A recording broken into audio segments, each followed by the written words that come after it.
Build Show Live 2024 conference classes are brought to you by Builders First Source, Huber Engineered Woods, Pella, and Sasco. Build Show Network friends, I really appreciate you guys watching this classroom education. You know, Build Show Live, we had a ton of fun here at the inaugural event in Austin, Texas, and you get a little piece of this on the recorded version. I want to say a huge thanks to our friends at Builders First Source. They're the guys that made this possible. You know, everything we do on Build Show Network is free, and we really like to be able to give this knowledge to you guys for free. But it takes a lot of time and effort and people and money to make it happen. So I really want to say thank you to Builders First Source. If you're not currently a customer of theirs, consider checking to see if you have a location near you. They have like 500 locations around the country. They're terrific people to work with. I buy a ton of materials for them on an annual basis. Not just my ready frame or my lumber packages, but window and doors and interior millwork. And if you haven't learned about their digital tools, man, these guys are totally on board with the future of the building world. So you need to check those out. So big thanks to Builders First Source. And that being said, let's go check out our educational sessions. Thank you guys for coming. My name is Benji. We are Breakthrough Academy. It's bright up here. Need some shades. Today we're going to talk about accountability and how to implement it into your business. I think that this word, like many words, sort of gets repeated and talked about. Are those pit vipers? No, cheap. Let's give these a try. There you go. That's pretty cool. I mean, I'm gonna give it 5 minutes and then they're a little foggy. It's not gonna look good on social. Okay. Accountability is it's just one of these terms that everyone talks about, but no one really defines or like knows what it means, or we just sort of say, it's all about accountability, and then there's no follow through, there's no follow up, there's no systematic way to do that. And we think we've got a pretty easy to implement, pretty approachable methodology to install some accountability into your business. And I think that this question under the bottom is like a really good one to just ruminate on for a second. Like, are my people doing what I pay them to do? Like, how many of you have had that thought drift through your mind in the last month, right? Like, you're just kind of like, I know what I pay them, I know what we talked about, but are they actually doing the thing that I pay them to do? And I think in many cases we can probably be honest and say the answer is no, or sort of, or they're trying their best, but there's some disconnect there. And so I want to go through a methodology, a framework that we call GSR, or Goal Setting and Review, that I think is a builder's best friend if they feel like things are just maybe not as tight as they need to be in their business. Now, where does this come from? Just really briefly on us, we are a coaching and advising business for builders. Like, that's, just to put it in a sentence, that's what we do. We are very specialized. We're not generalists in the sense that we work with a law firm and a daycare and an ice cream truck. We only work in the construction and trades space. So that gives us a little bit of an edge in terms of the depth of our content and our knowledge, and obviously we hire coaches and have built a program based on that one thing. And this system is one of many, many systems that we implement into the businesses that we work with, but that's where this whole accountability secrets conversation comes from in the first place. Now, when we do sessions, we like to give free stuff away. So I would think of this, when you were a kid and you went to a birthday party and you went home with a goodie bag, maybe like a comic book and maybe some candy. This is like a goodie bag for grown-ups. So at the end, I'm going to send you to a landing page where you can just put in some information and download, because I'm going to be talking about quite a few tools and frameworks and things today that you are welcome to kind of steal our stuff and begin playing around with it in your own business. And so if you want that goodie bag, we ask for sort of like name, number, email at the end, and then we'll send it to you in a follow-up email, and it's yours to take home for free. It's our way of saying thanks for coming. It's very, very like Canadian of us to sort of like give all of our stuff away. It's like, sure, you have it, like, take it. But no, all jokes aside, like I really think it's easy to like look, it's easy to like put together some PowerPoint slides and like sound like you're smart. And like, oh, you do this. Like, I understand how difficult this actually is to implement in the context of a business. So if we can give you a bit of a leg up by equipping you with some of our pre-built stuff, we absolutely want to do that. So stay tuned until the end for that. Now, the purpose and outcomes for the next hour or so. I think I'm on for 90 minutes, but I don't think I'll take the whole time. We'll do some Q&A. However long it takes, this session, what we want to do is I want to share the industry-tested accountability systems for better productivity and development.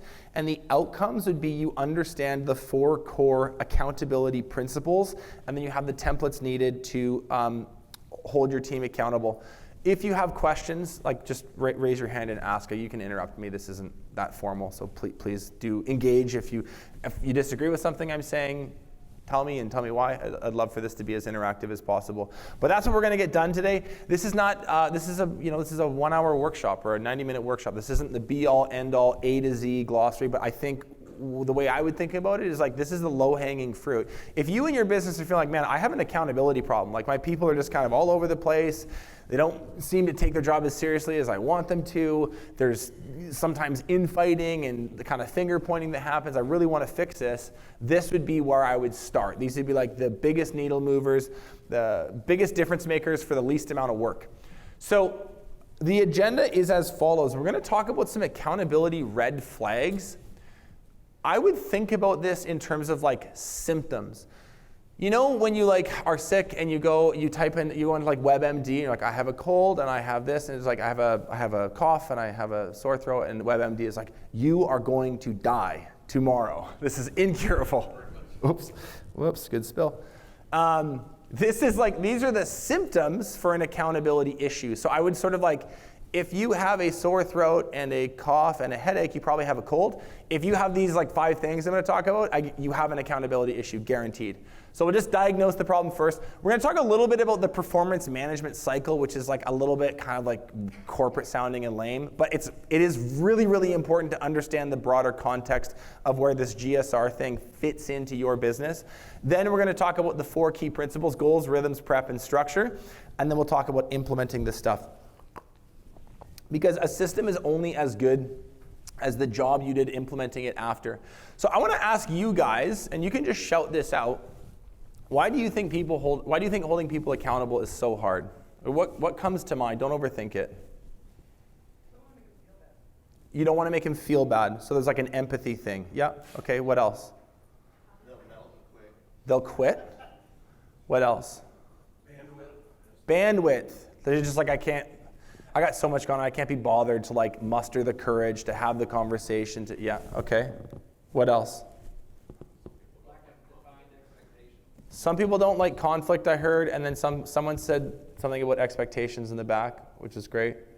Anything else that comes to mind? Just not having anything to make them accountable for, like check against. Yeah. Making sure they're doing certain things. Defining it in the first place kind of thing. Those are all great answers.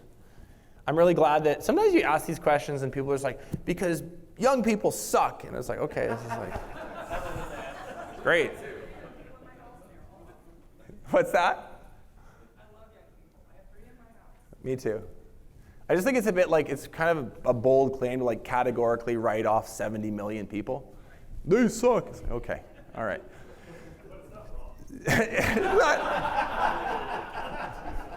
It's dicey. It's a nuanced point. There are some bad ones.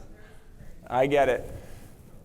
Okay, so let's talk about these red flags. This is just kind of a fun section. I think you'll find this relatable. If you are like keying into one of these, I really want you to pay attention and think about it in the context of your business. So the first red flag would be what I would just call like no goal focus. In other words, your team feels really disconnected from the organizational goals. They're just not, they're going through the motions. They're not really like, you know, it's really nice, and I'm sure you've had an employee like this in your business where they think like an owner. Like they kind of care about profitability, they care about customers, and they get how their work fits into this bigger organism called your business, and they understand where they can add value and where they can hurt it, and they do their best to kind of self-navigate. if you've ever had that, you know how nice it is to work with it. And if you have none of it, like I'm suggesting is one of the red flags, you really have an accountability issue. So targets, standards, and benchmarks hold no meaningful weight in the mindset of your team. That is a red flag. A second is a ton of finger pointing. What happens when we don't have accountability systems and defined roles, and that's all been clearly communicated, is the carpenters blame the foreman, and the foreman blames the PM, and the PM blames the customer, and you just kind of get into this endless finger pointing cycle where no one's really accountable. It's his fault, it's her fault. In businesses where accountability thrives, what we see is ownership thrives, and there really isn't this fear about owning mistakes, taking responsibility for things that happened that maybe were undesirable on a job site. People kind of own their stuff. So this finger pointing one, if you notice that on job sites, in the office, there's a bit of a culture around like, well, she did this or he did this. That's another big red flag. Another one is just like if people go rogue all the time. Have you ever had this where you give someone something, like it just feels, there's a very particular kind of frustration when you give very clear instructions around what you want, and they just sort of like call an audible on the go. They're just like, Omaha, I'm gonna like go do something completely adjacent from what you asked for. You're like, I would like you to do A, B, and C. And then they go back and they do P, 9, Q, 14 other things. It's just like, what are we doing? What planet are you on?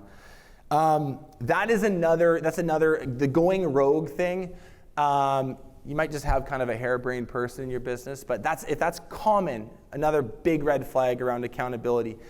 This entitlement issue is one I want to talk about.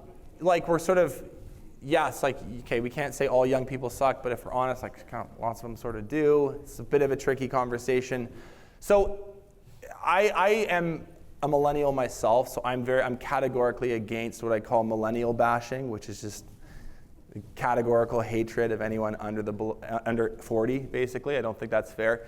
However, I do want to acknowledge that this is a real thing that you're probably feeling, this entitlement thing. So I'm going to read something that I wrote for a blog a couple years ago that I think just is good. Ambition is good, entitlement is bad, and you need to understand the difference.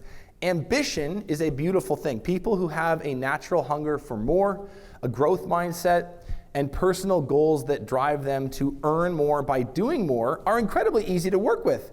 You want and need those people who ask for a raise because their body of work warrants it. But when someone waltzes into your organization and is demanding a 25% pay bump a month or two in, or who thinks that they're going to get promoted to CEO by year's end, this is a big problem. Business is a meritocracy, meaning people are chosen, rewarded, and slowly moved into positions of power based on their demonstrated abilities and merit. If someone thinks they can skip the demonstration part and get straight to the rewards part, and you acquiesce, you'll not only end up with the wrong leaders in your business, you'll end up with the wrong leaders in your business and an insanely bloated overhead. If we're talking about one individual, maybe you just made the wrong hire. And if we're talking about an entire organization, the problem is probably you. Does that click for anyone? Do you guys get what I'm saying there? I'm saying some people nod. I think that this whole entitlement thing needs to be understood in a slightly more nuanced way. I love ambitious people. I want people that have that we call like really high attainment or a high goal drive. They want to succeed. They're career oriented. But we need to curb that. We need to curb the enthusiasm with some reality checks from time to time. Does this person actually, have they demonstrated the merit? So, and then the last sort of red flag would be just if things feel really status quo. There's a lack of innovation. There's no fresh ideas. The team is going through the motions. Maybe your revenue has plateaued for a couple years. Things just feel stale, right? So if that is something that you feel, I would say that's another very clear red flag. Does anyone want to add, like, did I miss anything? Are there any other symptoms that would sort of suggest you might have some accountability issues? Those are my 5, but I'd like to compare notes.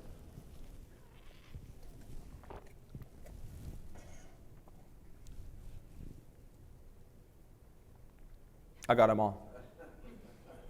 So those are the 5. Those are the 5 that we see. That like when we're working with a coach or we're coaching a business, and they're coming to us saying any one of these things, we are usually like, okay, buzzer sounds, bell rings. We're like, we need to focus on building out some accountability systems into their business.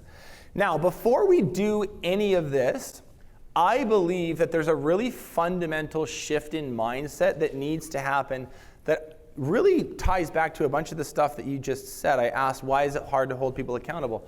I don't have the bandwidth. I'm scared they'll leave. I have empathy for my people. I don't want to come off as a hard ass. And I think that those are really like noble traits, really caring traits. But I should say our philosophy on this at Breakthrough Academy is quite different. And there's a lot of mindset coaching we have to do with business. Before we get to systems, we need to actually just have the right approach in the first place. So here's what I would say, facts and fiction. High performers have high standards. Winners care about results.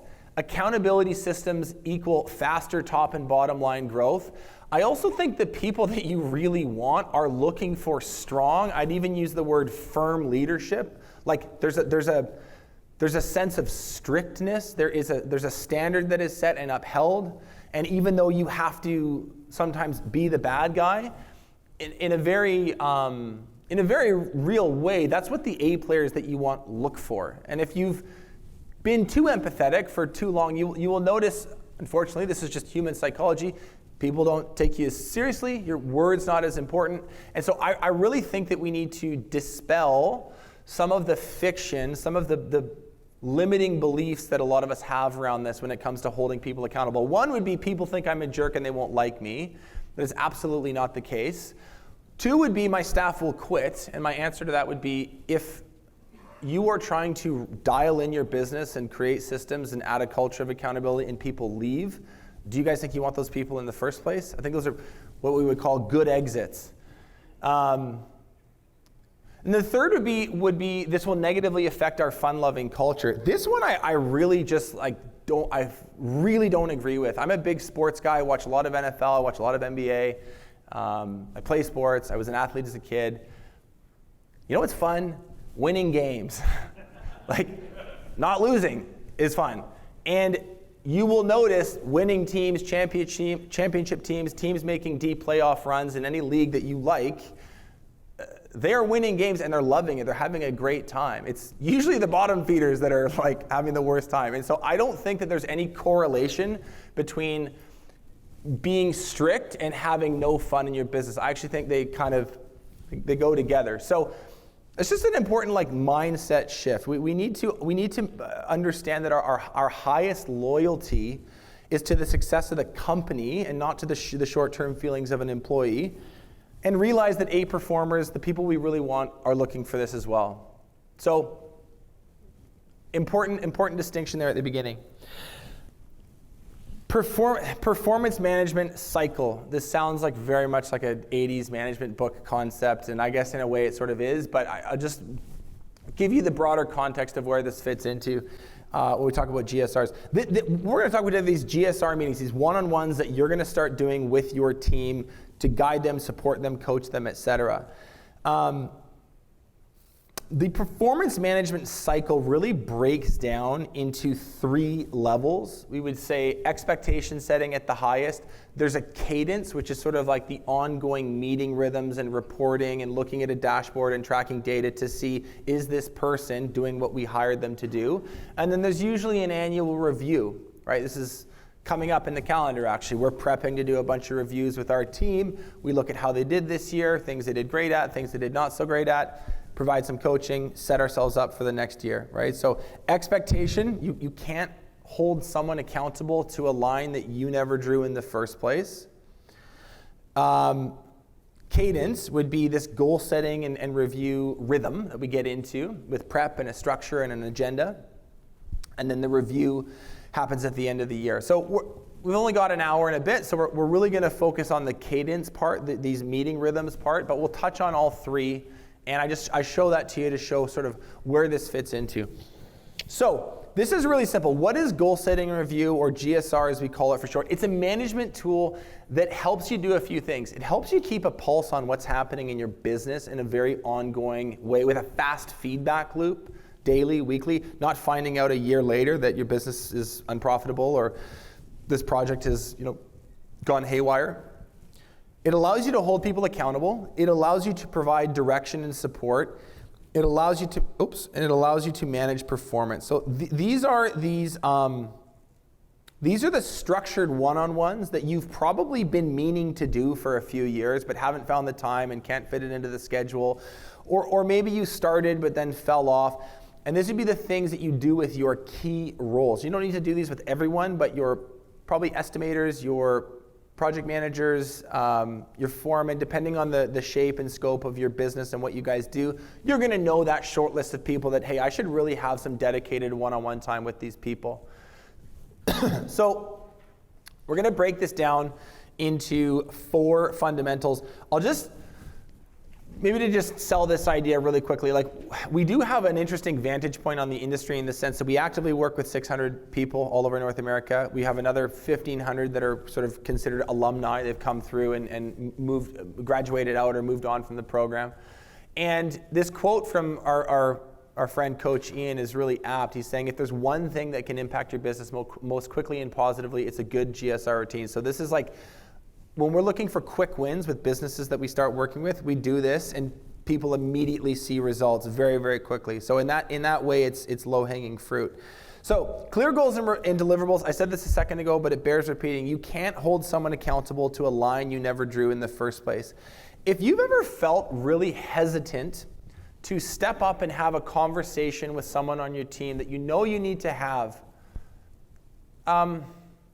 we just think, let's just make them an example. You've got a carpenter, they're talented, you like them, they do good work, but the last 3 months they're in a bit of a bad patch. There's a lot of late mornings, a lot of no-shows, a lot of calling in sick. The work that that they can do, they're maybe not doing as reliably as they're capable of. You just kind of sense, something's got to change here.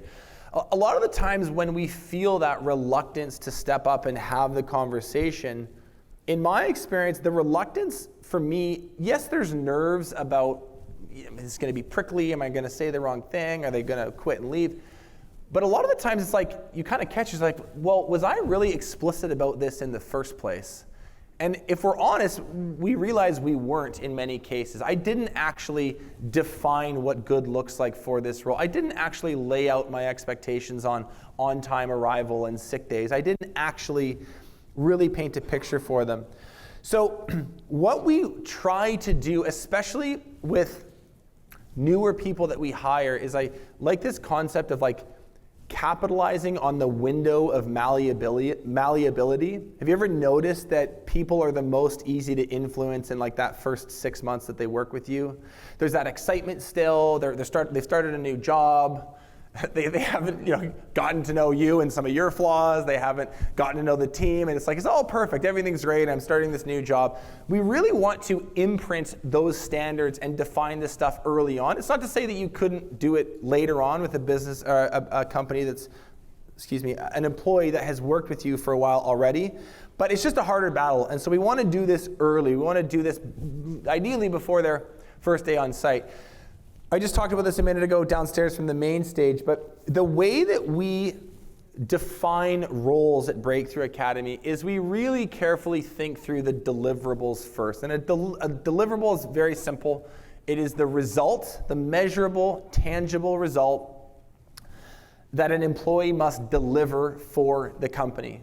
And so this is, again, looks like a simple PowerPoint slide. I don't want to skip past this. This is quite a lot of work to really sit down, work with your team, think through what each individual person needs to do. And so I just have this example to sort of show you a breakdown. One of the first exercises that we do with a Breakthrough Academy member is we figure out, what does everyone need to deliver in our company in order for us to make the money we need to, in order for us to grow, in order for those people to develop the way that they want to. And we're usually anchoring it on 3, sometimes up to 5 deliverables. So for the example, Patrick Mahomes here, our project manager, he's going to deliver $2.5 million in production. He's going to maintain a 35% gross profit margin, and we can see that in our tracking systems. He's going to maintain a 95% customer satisfaction rate, and maybe that's measured through like post-job surveys or what have you. And he's going to hire and train the new production staff. You can't really see it, the text is too small, but there's like a sales manager over here, and his deliverables are completely different, and the salesperson below him, they have their own set of deliverables. And so we really get clear on this first before we start writing any job descriptions or telling people what to do, because it helps make us much more results focused and results oriented with how we define the role. And so in the downloads, what I'm going to encourage you to grab is there's a really great employment agreement template that is sort of paint by numbers, fill in the blanks. We've made it for, this would be your typical sort of project manager for a residential construction company. However, it's just a Microsoft Word document, so you can edit all of it. But I don't know, for me, like I don't really like staring at a blank Word doc. I'd rather sort of plagiarize someone else's work, so that's what we're doing. You can use ours, get rid of the BTA logo, add your own, change the font, change the colors, but it's going to give you a nice overarching structure to work within. I get that this is not the most like exciting, mind-blowing thing, but I would hazard a guess that probably 90% of businesses don't have employment agreements when we start working with them, Dan? Yeah. Okay, so this is not hard stuff, and yet the vast majority of your competition does not have this done. And so again, my attitude is like, don't overthink this, take the cheat sheet.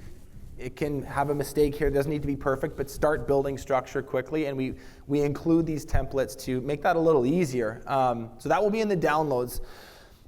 With a defined role that has deliverables, accountabilities, a breakdown of the tasks, their compensation, expectations on holiday pay, et cetera, we now can begin to hold people to that line. And so what we like to do is establish a meeting rhythm. There's something really important here to share. The best businesses in the world, and you could think of any example.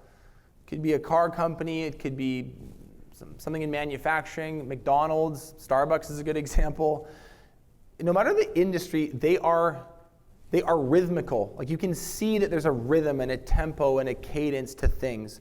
There's a beat in the same way that the drums like anchor a song. There's like a drum beat to a business. And the way that we do that is by installing a really nice cadence, a meeting rhythm with the people on our team. So I want you to put yourself in the shoes of your staff for a second. When they know that at the same time, on the same day of the week, they have a chance to talk to their boss one-on-one in a safe space, uninterrupted, what does that do for them, right? Like a lot, it turns out. They feel incredibly supported. They're less panicked. They're able to prioritize problems much more effectively because you're working on them with them. They phone you a lot less. How many people here have like more than 100 inbound phone calls a week? Pretty much everyone. So maybe we can get that down to like 60. Like how many, and by the way, how many of those are like the same contact calling you 4 times a day, being like, where's this, where's that? So why don't we just get all of those questions into one meeting a week that's scheduled and deal with that there. The other thing that this gives you is it really provides a regained sense of command over things. Have you guys noticed, like have you felt in your business times where like, man, I got this. Like I know it's not perfect, but I got things under control. And then there's other times where it's like, I don't got this. This is totally out of control. This is chaos.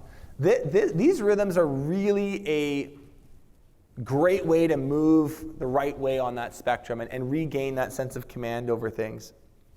So what we do is we set them up, recurring meeting, pick your day and time. I'm a big fan of Mondays or Tuesdays. I like to do my GSRs with my team early in the week so that I can set them up for the week that comes.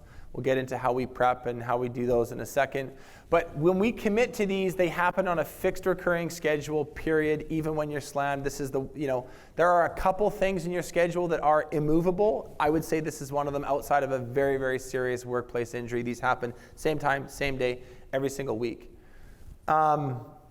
Now, an important point to make is just this idea that you do goal setting and review meetings, you do GSRs with your direct reports. It is not the expectation that you're doing this with your entire team. That's why you design a chart like this, so there's layers to things. There's a really great, we have a friend in the industry named Tom. Has anyone heard of Tommy Mello? He does the Home Service Expert podcast. He's a really big garage door guy. He's not a builder, but he's got a pretty big following, and he's a great guy. He's doing a really cool sort of roll-up play in the garage door space. He's worth a follow. Anyway, he's got this great line on this. He always says, listen, Jesus only had 12 disciples, and he's the Son of God. And I think it's like a good way to think about it. So if you're under the impression that you can effectively lead 16 people, I don't think you can. You can lead 5 people who can then turn around and lead a bunch more people, but we're a big fan of sort of not being too fanned out in your leadership. So you pick those direct reports. I'd say 5 is a good number. 6 and 7, you're kind of pushing it. I think 10, 12 is a total non-starter. How this looks in our schedule, we usually set these up. I said Mondays and Tuesdays are best, but you can do this on a day that works better for you. With simple roles, I would say you're doing this 30 minutes max. It's a 30-minute meeting. It's well structured. It's prepped. You can get in and out pretty quick. What's a simple role in your guys' business? Give me an example. Yeah, a laborer. If you're still a very small business, you just started, you might be doing GSRs with your labor, but probably your foreman or your site supervisor is going to be doing those. A laborer would be a simple role. Did you say sales? Yeah, I would say sales is a simpler role. It's sales guys, right? Easy. When I say complex roles, this would be more like a production manager, a senior estimator, someone that is working on more complex problems. Generally, they're better paid. So it's like bigger, more expensive people you spend more time with. Simpler roles you spend less time with. This is not a hierarchical thing. It's just being intelligent with where you spend your time.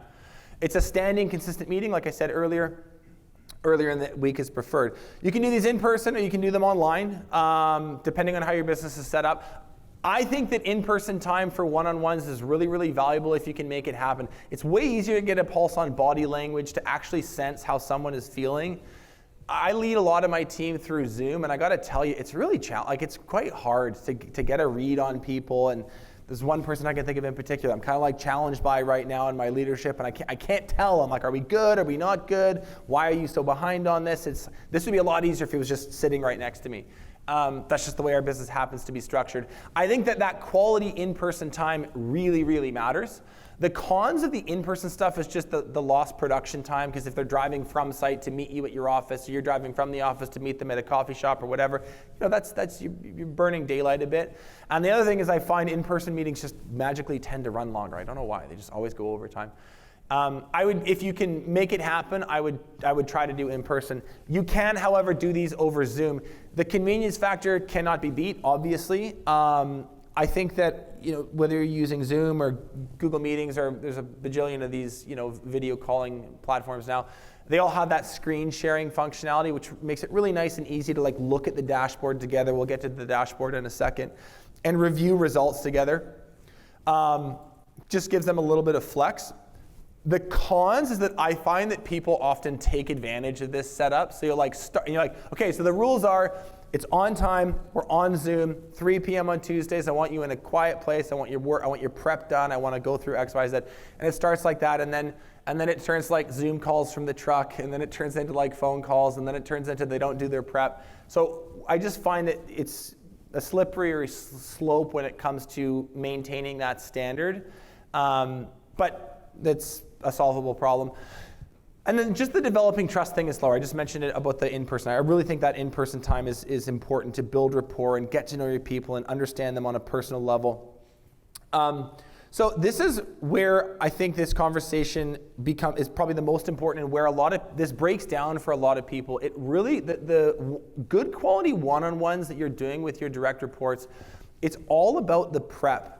So one of the tools that we have available here is this really easy and approachable Excel spreadsheet. It's called the GSR dashboard. This would be an example of what's in there. So I think that this example, maybe I'll get this animation to go again. This is for a project manager in a typical construction company. At the top, there are those deliverables. Those are straight from the job description. There's a bit of like a how I'm feeling check-in spot where your employee can sort of self-report in. I'm doing great. I'm feeling energized. Jobs are going great. My customers are awesome. Or they're like, it's a shit show. Things are total chaos. I'm really, really struggling. You want them to be honest. I can be best supported by, that's another little self-reporting section. Under that, you can see there's like these little cells because this is a project management role, we want them reporting in on status updates of the various projects that they're running. So they've got a $765,000, let's say this is a build, they want to hit a 25% gross profit margin on it. There is a sort of a check-in for how far along the project is on its critical path. Is it on schedule? Is it on budget? The animation doesn't go further down, but there's a few other examples of how this gets filled out. Now, this dashboard is something I usually like to host in Google Sheets so that it's a collaborative document. There's nothing worse than sending Excel spreadsheets back and forth on email. So you just have it, a shared document on Sheets that they go into and they prep usually on a Friday night or a Thursday evening the week before so that you have something to review for that upcoming Monday meeting. This dashboard is built for a project manager, but we have others for salespeople, for production managers. You kind of, depending on the deliverables that you're trying to track and the results you're trying to produce, these can be structured differently. So in the download pack, if you want to do this with some sales guys, there's one built for sales, and there's a few other examples. Well, the idea is we are creating a forcing function that our people are required to think about the week that they just had and begin to plan out the week that they're going into. And this often doesn't happen without prep. So what we're looking for in the prep that happens are some SMART goals, specific, measurable, attainable, relevant, and time-bound goals. We'd like to see some forethought into like the tactical plan, the blocking and tackling that needs to happen in order to hit those goals. We're looking for transparency on hits and misses.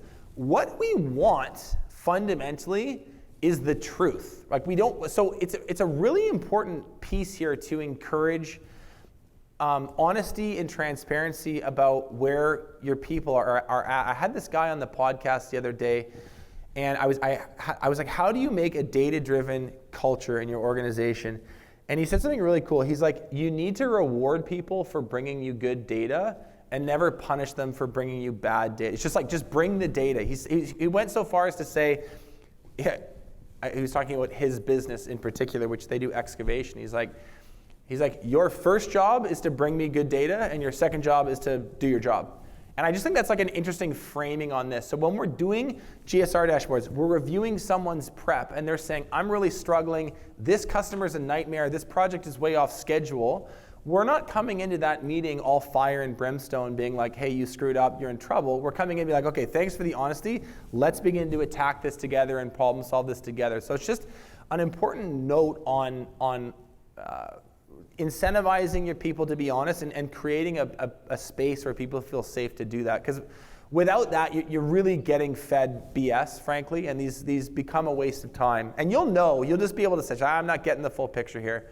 I can see it in Builder Trend. Like you're not doing what you're saying you're doing. Generally, we want to see them have a first cut of the weekly schedule, and then bullet pointed. We call them admin items. I'll get to them in a second. Bad prep is vague. It's really unmeasurable. They're just kind of putting in the same thing every time. You're not seeing much thought in the dashboard. So literally, what you'll see is like, they go from like writing a full paragraph to writing a few sentences to writing a few words. Like just the effort level in the preparation deteriorates. It's late, it's incomplete, or it's both. They're focused on external factors and emotions. I feel, I think, this person said this. They're not really taking ownership, like I said earlier. So then we move on to how do we actually have one of these. So like I said, it's in your schedule, 30 minutes for easy roles, 60 minutes for complex roles. There is typically an opening check-in. There is a review of the last week's performance. There's a sort of planning and actioning for the next coming cycle, and then there's admin items. I'll go through each here in a sec. So the check-in, I believe that we run incredibly human-driven businesses, and I think that those personal relationships really matter between you and your crews, you and your subs, everyone. When you are working with someone for, going on years, you have a long-term relationship with them, ask them about their kids, ask them about their hobbies. How was the volleyball tournament this weekend? How's the garden going? Tell me about the concert that you just went to and loved. I really think a 5-minute check-in at the beginning is critical. I miss that all the time. Be interested in your people. They will be interested in you. So we always do that 5 or 10-minute personal check-in at the beginning. It's open, it's personal, it's flexible. I said all this. That's to start. What we're doing, this is where the real this is where the meat is in the meeting. We're doing a performance review of the last, so if we're on a weekly cadence, we would be reviewing the last 7 days. You might, with some people on your team, be meeting every 2 weeks, just depending on schedule and sort of what makes sense. But you're looking at what happened since the last time I talked to you, basically, right? And so we're asking questions like, what went well? Like, was there some wins in this last week? Did you hit a critical milestone? Did the concrete pour go the way that you wanted it to? Did you sell that customer that we were talking about? What were some wins? What did not go very well? What were some huge challenges? You're trying to coax out some learning from this direct report of yours. Going back to this word accountability, the first part of that word is account, like an accountant. Like what we are trying to do is get an account of what exactly happened in the last week or two. So that's what we begin with. We review that, we get the unfiltered truth.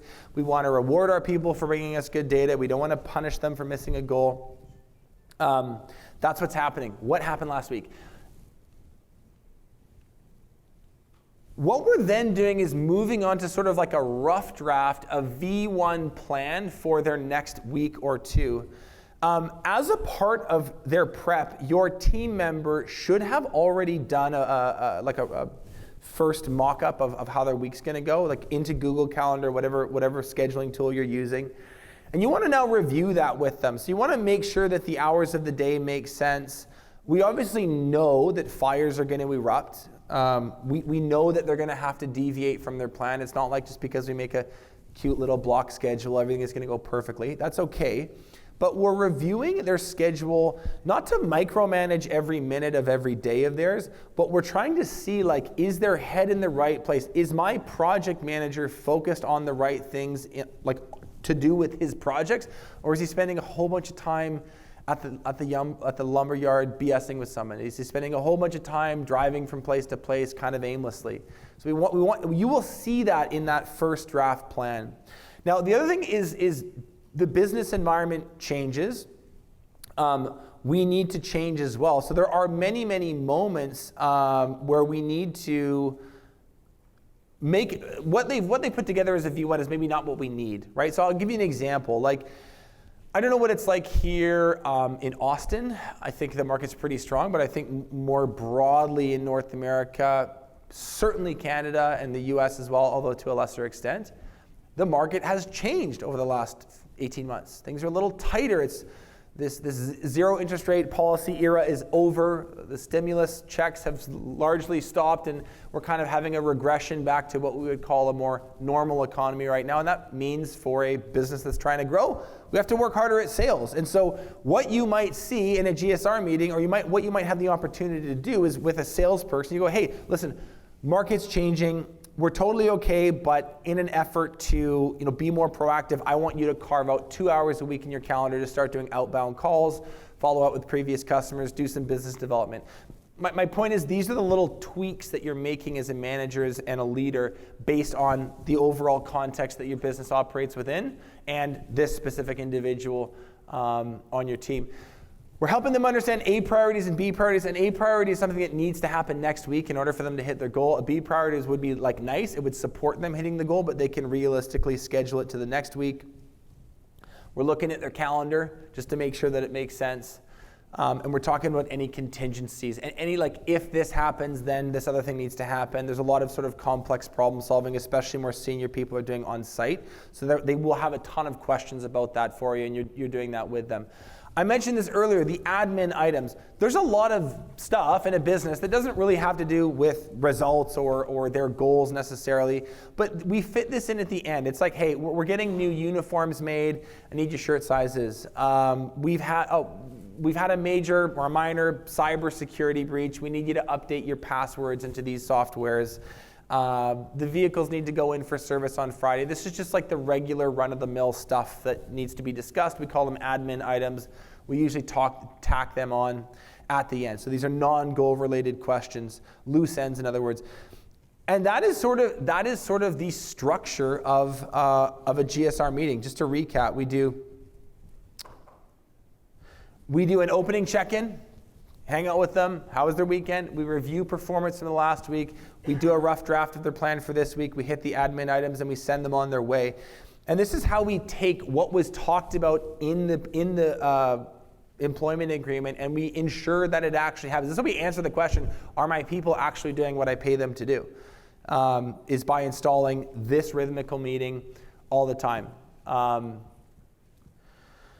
Now, there is a situation that crops up a lot that we call critical conversations.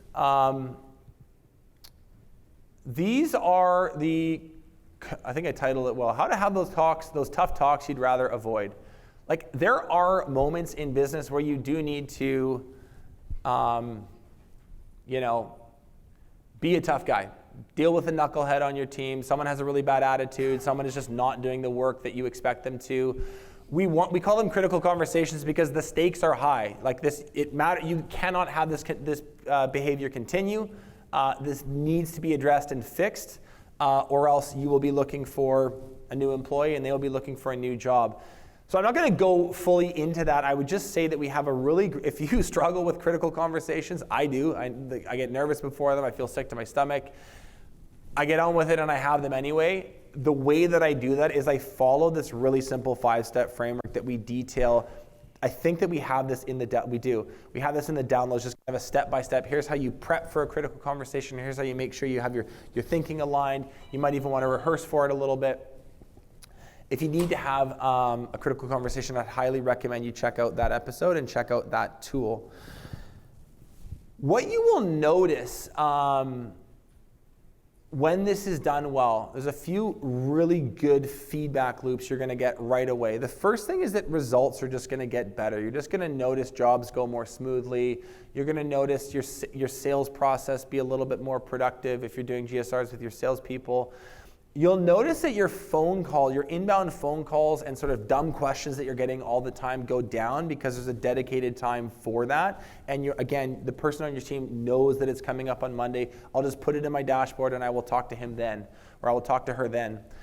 There's a huge buy-in to the vision and the mission of the company, and you'll feel a little bit more values aligned with your people because you're deepening your relationship through these meetings and you're getting feedback from them and coaching them along the way. You'll get positive feedback from them. I feel a lot more supported.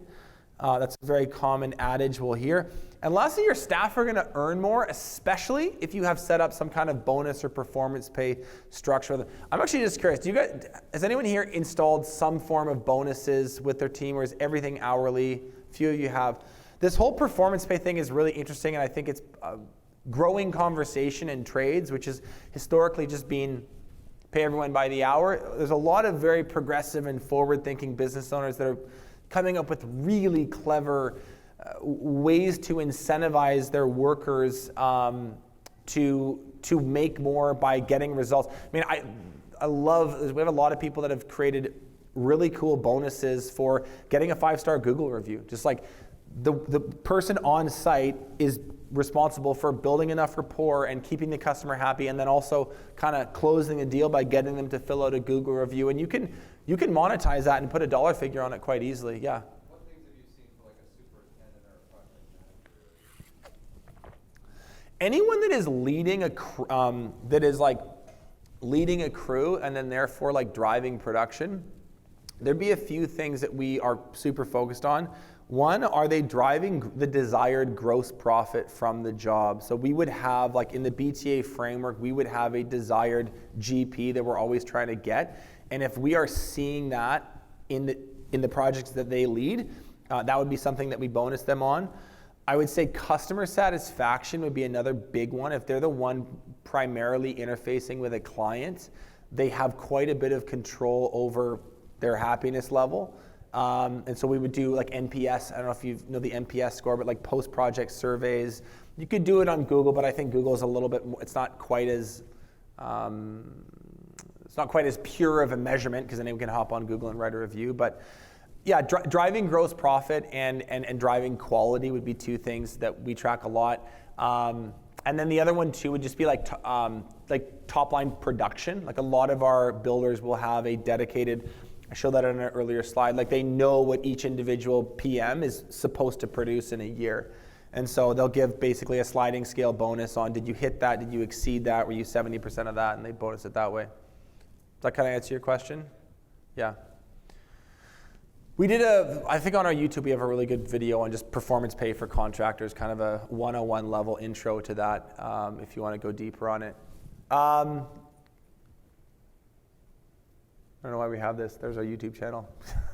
Go check it out. This is a great slide. I like the way that this kind of sets this up, okay? So the graph, the axis on the left is results and growth. The axis on the bottom is time. There's with GSR, right? Things generally track towards where you want to go. It's not perfect, but they correlate in some degree. Without GSR, this is a very common thing. You and your team have totally different mental movies about what's going on. You've got a future you're trying to build, a company you're trying to create, and they're kind of off doing something completely different. This is just a nice visual to help you understand the impact that this has. Let's do a pause. I'd like to do a check-in with you guys and just see if there's any like big takeaways, anything like what is one thing that you would go ahead and implement right away, and or what is maybe one question or follow-up thing you'd like to dig into more? Yeah. With these GSRs, I love everything you're putting down. Is there something very similar for subcontractors that you've been using for years and kind of managing your expectation on them and the way you're growing and scaling as a business? I don't think that there's any law that says you can't just install these with, like, do this exact same process with a subcontractor. There's obviously rules around how much control over their schedule you have, and I get that this is sort of, there are rules around this, but we would absolutely encourage some form of goal setting and review, particularly with your subs. And I would almost use it as a really great filter to almost like your subs are going to be into this because they want more work from you and they want to be an ally to you, or they don't. And if you were to suggest this and they were like, no, bro, we'd never do that, I'm too busy, that would be a bit of an early red flag. I'm not asking for them to change their life or their process, but I'd love can we do 1 hour every 2 weeks? You do a lot of revenue for us and work on a lot of projects. Can we have some form of structured check-in with you to make sure everything's going? I get your questions answered. Sometimes there's a bit of a sales job to get them into it, but if you're doing a good job of it, by their third meeting, they're like, this is a no-brainer. I can't believe we didn't do this sooner. So yes, absolutely, I'd be trying to roll out some form of this with the subs. Yeah. I was just going to say on the subs, we meet twice a year. It's like a skip level meeting to get feedback on superintendents. Yep. For what it's worth. But the question was, I was doing these individually, and I moved them to my PMs. I do it together. On it too. Like we do together because I feel like the accountability and the competitive side of the data between the two of them was helpful. So I'm just wondering the difference of what is in the team versus what is an individual. So I love where you're thinking in terms of creating competition, maybe get them sort of this healthy rivalry thing. And learning from each other. For sure.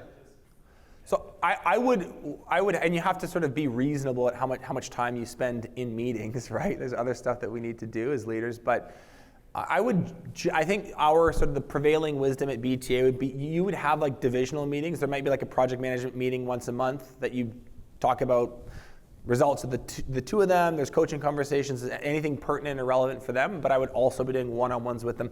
There's just I think the thing when it comes to coaching and developing people is there needs to be a lot of trust and a lot of, I would use the word safety, as sort of overused as that is today. Like, somebody needs to feel safe coming to you, being like, I'm really shitting the bed here. Like, I'm not doing a very good job on these projects. I'm really struggling. I feel underskilled. Can you help me? Those conversations are often not brought up in a group, and so that's why I would always have that one-on-one channel as well.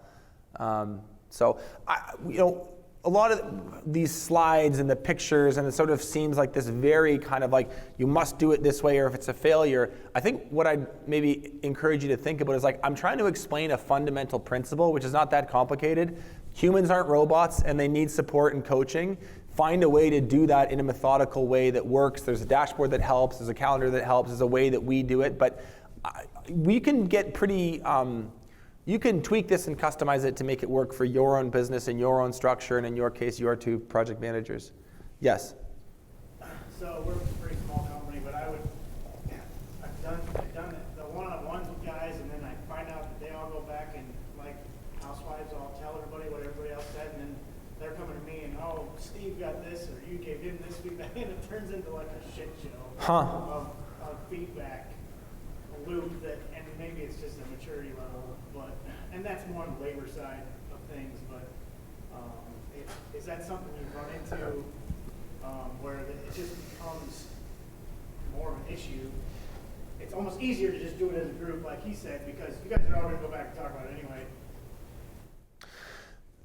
I don't know if you guys could hear it in the back, but the question was like, I've tried to do one-on-ones, but what happens is people sort of end up gossiping about what was discussed in the one-on-one, and it feels, maybe not like the best use of my time. And so I think what's missing, and I don't know like the deeper context of your business, but it sounds like what's missing for those people is they don't understand the why. Like, there's a bit of a sales job that you need to do to explain why this is important, why this is value add for them, and what they should do with the information. And I would, as a leader, I would not be afraid to ask, well, look, guys, I keep what's talked about in GSR private between you and me. I'd really appreciate it if you could do the same in return.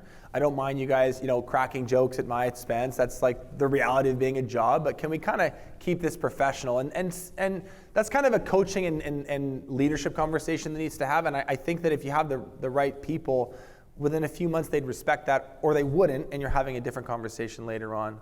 But I wouldn't let that discourage you from the concept altogether just because of people gossiped sometime. I'd circle back to it.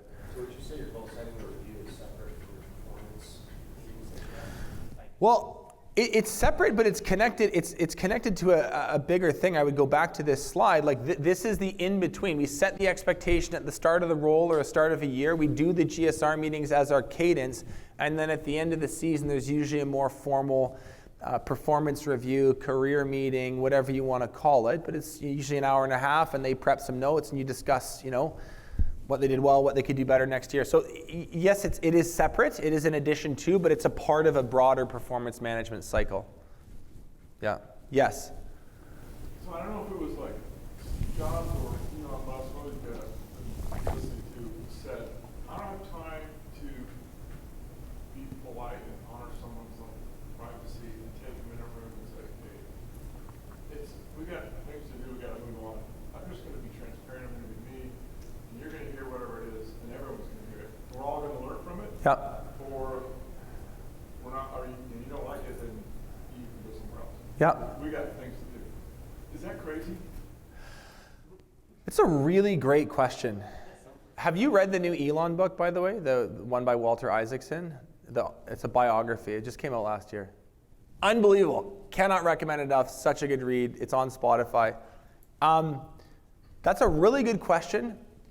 These tech billionaires who are heralded as sort of the geniuses of everything and we should model their behavior, I get that. That's sort of how the modern thoughtosphere is right now.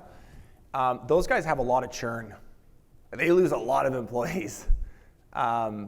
So are there lessons to be drawn from the way that they do things? 1,000%. I think that... You don't like that one, though. Well, I wouldn't take it to the extreme where it's like I don't have time to do one-on-one meetings. what I was going to say to answer your question is, like, I generally think in this time and this culture and just sort of where we're at, I do think that we've gone a little soft, and I think that we could get a little bit firmer and a little sterner with our language. I am told that I'm blunt all the time, and my answer is like, I don't really care. Like, it is what it is. Like, you screwed up this project, or you pissed off this, like, okay, I'm not here to be your friend. I want to support you, but I am very much in the camp of, like, spit it out. Like, say what's on your mind and be honest. I mean, you know, Steve Jobs is known for, like, making personal attacks on people in front of everyone else. I would skip that part. Elon too. So I would just say, yes, we could be firmer and a little bit more direct, and I think that I would encourage leaders to step into that more. To be honest, guys, I think our people want it. I don't think that this whole everyone gets a trophy, everyone's feelings matter more than the project getting finished culture. I mean, I would make the case that the data is in, like, we know this hasn't worked. Tried it for 20 years, it's not going great. Like, if you want to look at, and you can look at very interesting macro stats on this, look at the birth rate, look at our GDP per person, look at our, like, it's not working. So I'm not saying go all fire and brimstone and, like, scream at people, but if you're asking for permission to take a step to this side of the spectrum, go for it. So I don't know, it's a great question. I can have a longer conversation about it, but those are my thoughts on it now. Yeah, and read the Elon book. It's so good. You're only trying to manage 5-6 people, so it's not like you're trying to do these with 20, 30 people a month. I don't have the time to do No. that. You're trying to do it with your top 5 or 6 people. That's right. So, and then what gets really cool is they turn around and do it with the people that they lead, and this becomes sort of a management system that gets installed at every layer of the business. Any other questions? These are all great. Or comments? Yes, in the back, and then we'll go to you. It's very weird, this field, this profession that we're in. And the reason why I say that is because, have you ever tried to move or carry 10 2x4 11 footers at a time up 2 flights of stairs, or install a 24-inch LVL at 30 feet long, and the guy has the flu, or he has a sprained ankle or something like that? So it goes back to managing your client's expectations and then managing your team's expectations along this clear line of communication. The thing you could get pissed off about is if you have a schedule delay and you don't communicate that with the customer or the hierarchy, or if the trades don't communicate, hey, we're running 2 days late on this project, we know we're supposed to be over there with you on Wednesday, but we can't get there till Friday. Mm-hmm. If you don't find out till Friday morning that it ain't been done, well, who's supposed to communicate that back to you? So I understand empathy, I understand human emotions. There's some things I don't want to be out of bed either. Yeah. You know, and I treat everyone like I would want to be treated, but there just has to be this clear line of communication and expectations. I think Allison, she talked about it this week. The clients don't know when they're delaying the project. Yeah. They don't know, hey, when I asked you for these specific finishes, there's an 8-week lead time. Mm-hmm. So every day that you don't tell me that you're delaying your own project, that's not me. So again, becoming a CEO, that's why I'm down here. Yeah. You tell everybody I'm becoming a CEO. You're managing a lot of risk. You're responsible for a lot more than just your employees. You know, you work for a client, you got Way more, yeah. You got insurance. The last thing I want is somebody installing something incorrectly because they're trying to rush and then they fall 20 feet off something, or accidentally drive a nail through their hand, or worse, cut off a finger or something, because we're like, go, go, go, go, go, go, go. Well, I think what you're hinting at is it is the job of the leader to over communicate the reasons why. And you know, like Simon Sinek is famous for the book Start With Why, and it's sort of, people love it and people talk about it all the time. You know, you need to be sort of like a 5-year-old when they just get stuck on the why, like, why? Why? You almost need to do that in reverse for your people and explain. I think one thing people can do a better job at, particularly in construction, is making sure that the people they lead understand the true cost of a screw up, the true cost of a mental mistake, the true cost of just doing a bad job on something. And it's not to sort of be fear-mongering, but making sure, hey, do you get like why we need to have all the numbers updated in Builder Trend by Friday night? Because if we don't, here's what happens. And then here's this other thing that happens, and here's this other thing that happens. And you're gonna bore yourself with how often you need to repeat that, but that is the job you signed up for.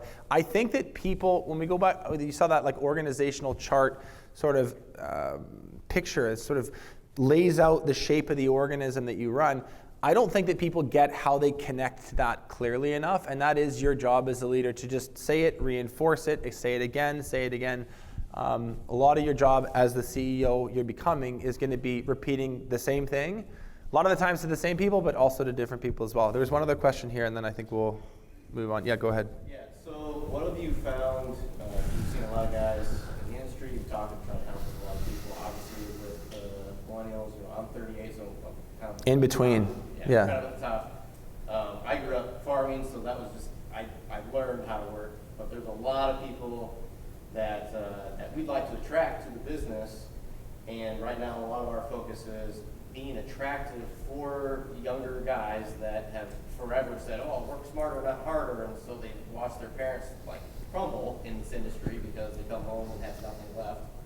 What is our best way to like essentially organically attract people back to this industry so that they are not just someone on ZipRecruiter, but someone that's outside? Just for the people in the back, the question is like about like recruiting young people and basically making my business or my place of work attractive to younger generations. This can be a broader, I would welcome other people's thoughts on this. So first of all, I think this is a great question. I think that this is something that I would encourage everyone to spend a lot of time investing and reading and educating yourself on. I find it really, really fascinating, the different core values between Gen X and Boomers and Millennials and Gen Z and Gen Alpha eventually. Let me give you a practical answer. So there's a few things that I think about.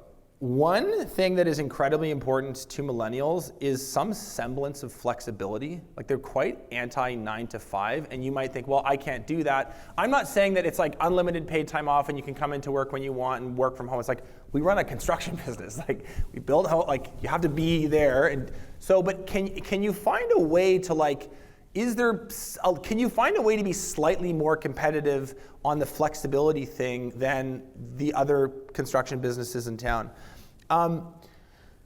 The other thing that's incredibly important to young people is millennials in particular is acknowledgement, and that's why they sort of say it's like the trophy generation. I'm not saying that everyone needs participation ribbons, but what I think builders have a really cool opportunity to do is feature their team on Instagram in a very unique way. So we look at Instagram almost purely as a recruitment tool. We don't think about it to acquire customers at all. We just feature, so it's Employee of the Month awards, it's promotions, it's shout outs. When somebody does something dope, you make a story about them and post it on Instagram. They're all on these platforms all the time. I would really make that Instagram channel a very, very like recruitment and employee experience focused thing.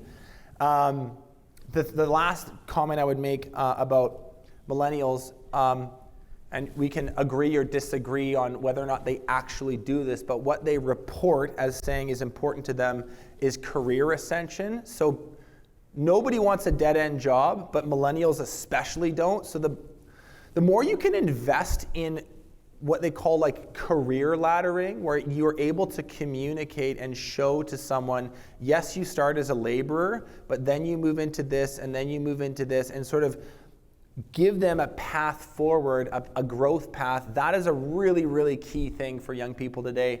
And that can be done in the interview stage. There's you can design. I've seen a bunch of really cool businesses where they have exactly the wages and how they go up, and then what you need to learn and the skill progression from each. I think that's a really cool thing. I'd love to open it up to the floor. Like the question is about attracting young people. Yes, in the back. Yeah, I'm 40, so I sit at the top of a pretty young organization in our Cool. Another point that I would add is value. They want to feel like they're being valued for what they bring to the table, and that they're not going to be used up as a disposable, replaceable. Yeah.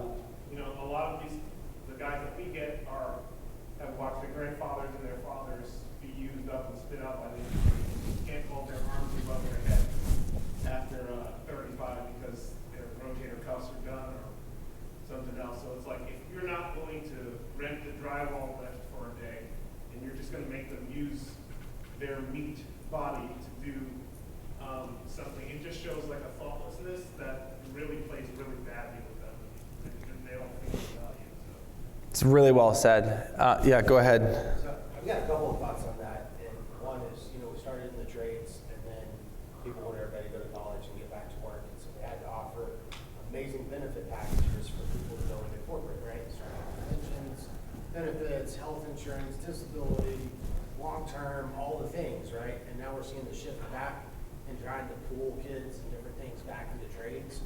So, you know, one of the things we've done, because it's a cyclical process, right, is offering like world-class benefits and unlimited PTO and like rev share models. And then the biggest thing I have with like, I guess the 17, 18-year-old work with us is they wanted a path to $1 million.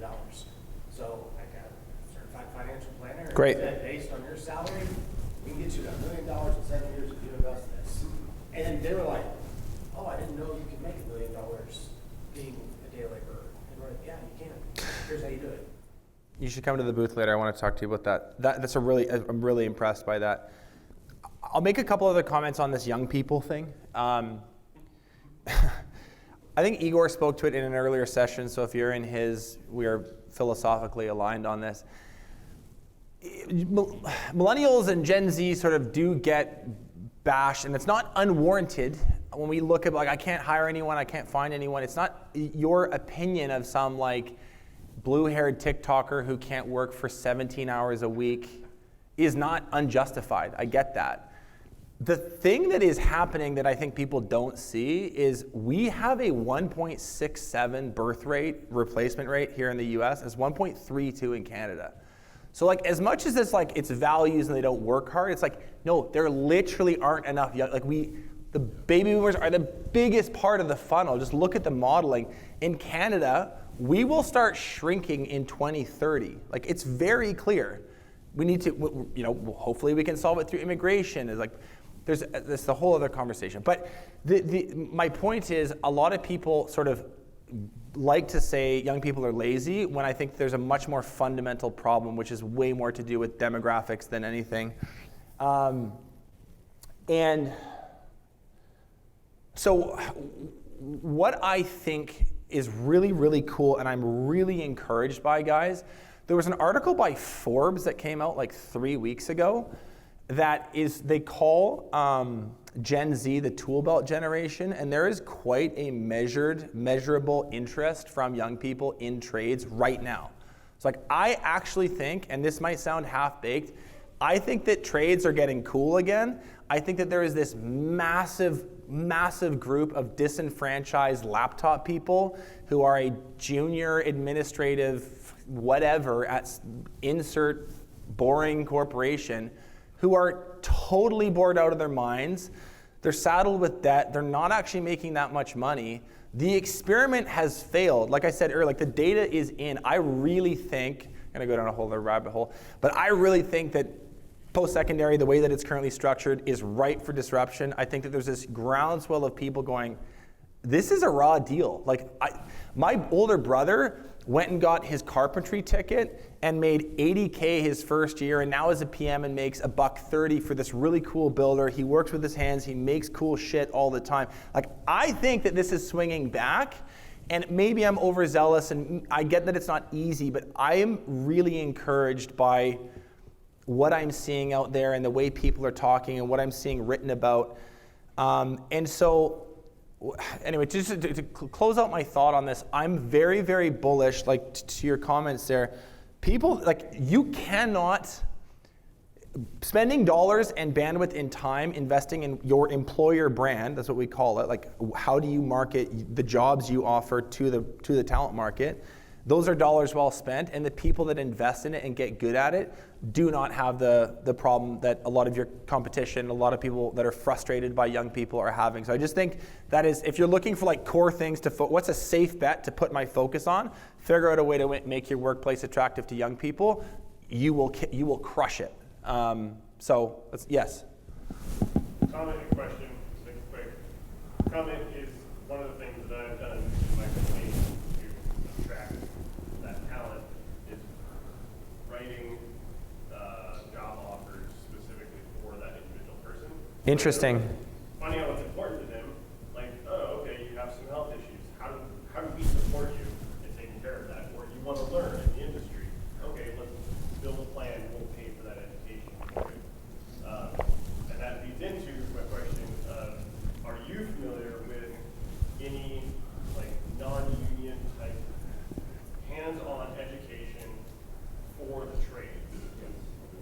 I see some, you guys want to shout it out? I mean, I can go, but you guys. College has a Build Mastery Club. There's a bunch of. So colleges are great, but they're so long. So like if I want to send my guys to something, like I can't afford. I thought you were asking about recruiting. Yeah, but beyond that, so like I've got guys that like they want to learn in the industry. They're like, you know, late 20s, early 30s. They can't afford to take 6 months off Right. from college. I mean, the other thing is you bring it in-house and you say, all right, every Friday from 12 to 4, we're going to do a training. Today's training is, Sure. you literally walk through hand in hand with Yep. it and build it out. But it's, if you hire that talent pool, it's time. There's no other equation. It's time. Yeah, totally get that. The question is like, is anybody familiar with outside resources? Like, is there somewhere you can send the guy to for a weekend or a week for a framing class or a hiring class? Or because I've spent a fair amount of time looking and have not. And you're not finding it? Anything. You know, I'm not sure where you live. I think it's a very geographically dependent thing. I know where I am in BC. What's that? I'll send them nationwide. Oh yeah. Well, I mean, maybe make that as a question you ask everyone you talk to this weekend. Like, I think that what I would say is I think your head's in the right place, and I love this idea of, you know, we have guys that I think you mentioned, like we'll bring in a financial planner. We'll bring in a real estate. You know how many like young guys and I should say women too are like would like to buy a home, and they haven't been taught personal finance by their parents. Their school certainly didn't teach it to them, and you as an employer are now providing it for them free of cost. Not every person on your site, not every person in your business is going to care. Some people won't come, but for a few, it will really matter. And these professionals, by the way, are dying to get in front of people, so they'll do it for free. I just think that that's like a really amazing value add, and it says so much about you and your.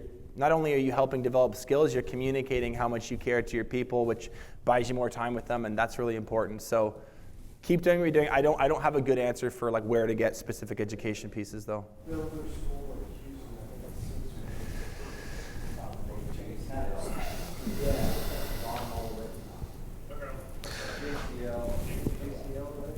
I want to, guys, let me do my 5-minute spiel to wrap, and then we can do some more kind of unstructured questions here.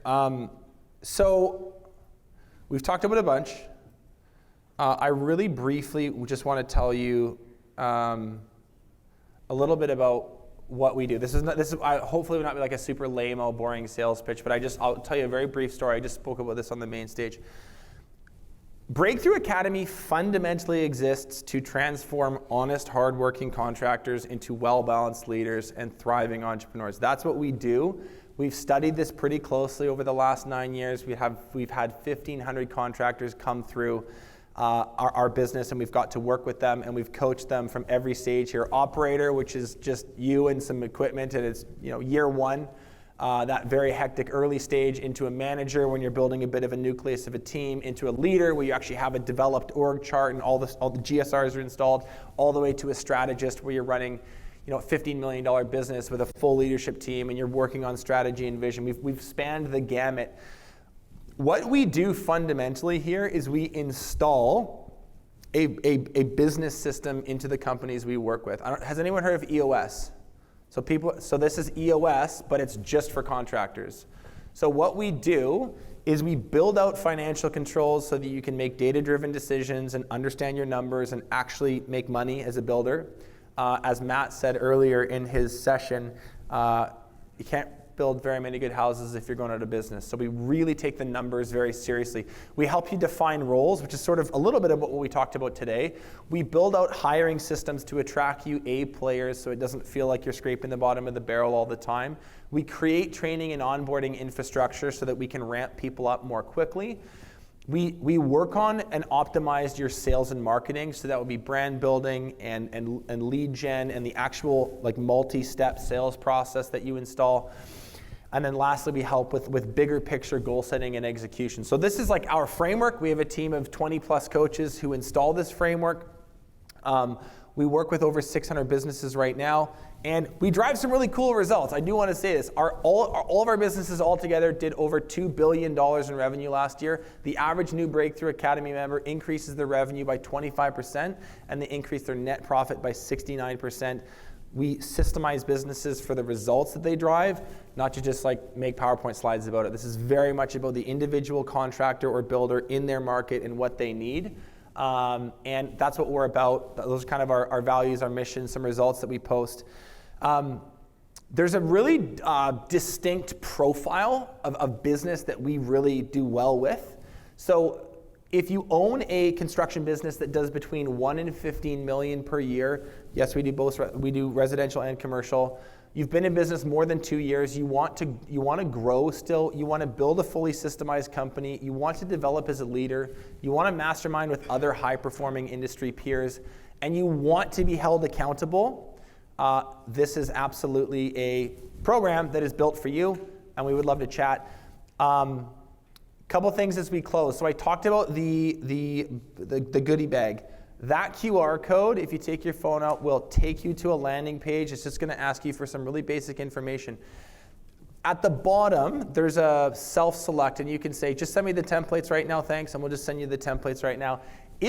When I went through that description of the type of business we work with, if that sounds like you, and you're kind of like bumping up against what you might call growing pains, you're like, I've got a great business, it could be amazing, but I got to get X, Y, and Z in place. That is literally what we do. We've partnered with the Build Show to be really like the business education and business component to the Build Show mix. This is a very builder science focused crowd. We're like, he teaches you how to build better homes. We teach you how to build a better business that builds those homes. That's all we do. If you want to connect with us, there will be on that menu, you can just select, I think it says, send me the templates and tell me about how you can help my business. And that will allow you to book a call with us. And if you can't find a spot in the calendar that works, we will call you next week and see if we can schedule something. We'd love to get to know you and see if what we do makes sense for your business, see if you have anything else to offer. Last thing, my last shameless plug, our podcast is called Contract Revolution. It's every Wednesday on every platform. I know there's a lot of podcasts, and I know I'm biased, but I think ours is really good. Like, honestly, we have really, really good guests on. Thank you. We work really, really hard at like the guest acquisition part. So when like some bozo emails me, it's like, let me tell you about my SEO agency. I'm like, no, you can't come on my podcast. We try to get good guests. We try to talk about topics that are relevant. You can check that out wherever you get podcasts. And there's a QR code again. That's sort of the wrap of the final presentation. But if you guys have more questions, I want to talk stuff through more. Let's do that. Thank you. Yeah.